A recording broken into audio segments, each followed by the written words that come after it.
అందరికీ నమస్తే అండి. ఈరోజు మనము విటమిన్ సి యొక్క ఉపయోగాలు తెలుసుకుందాము. ఈ రోజున విటమిన్ డి, బి12 డెఫిషియన్సీ చాలా ఉంటుంది. మనం సప్లిమెంట్స్ తీసుకున్నా కానీ అది ఇంప్రూవ్మెంట్ అనేది ఉండట్లేదు. ఎందువల్లంటే విటమిన్ సి అనేది సరిగా లేకపోవడం వల్ల మనం ఎలాంటి ఫుడ్ తీసుకున్నా కానీ, ఎలాంటి సప్లిమెంట్స్ తీసుకున్నా కానీ అబ్జార్ప్షన్ జరగదు. ఇప్పుడు కొత్తగా విటమిన్ సి అని చెప్తున్నారు. వెనకటి రోజుల్లో మనం అలా అంటూ ఏం తీసుకోలేదు కదా అంటే, మనకు తెలియకుండానే మనము న్యాచురల్ ఫుడ్స్ని తీసుకునేవాళ్ళము. నిమ్మకాయ, జాంకాయ అలాంటివన్నీ మనకు తెలియకుండానే తీసుకునేవాళ్ళము. ప్రజెంట్ డేస్లో అవి మనం తీసుకోకపోవడం వల్ల మన బాడీలో విటమిన్ సి అనేది సరిపోక మనం ఏ ఫుడ్ తీసుకున్నా, ఎలాంటి సప్లిమెంట్స్ తీసుకున్నా అబ్జార్ప్షన్ జరగట్లేదు. ప్రాక్టికల్గా ఒకసారి థింక్ చేయండి. మంతెన సత్యనారాయణ గారు ఆయన చెప్పే డైట్లో నిమ్మకాయ, తేనె చెప్తా ఉంటారు.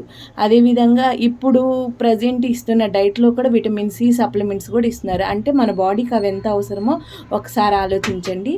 ఈ వీడియో కనుక మీకు నచ్చితే లైక్ చేసి షేర్ చేయండి. Thank you.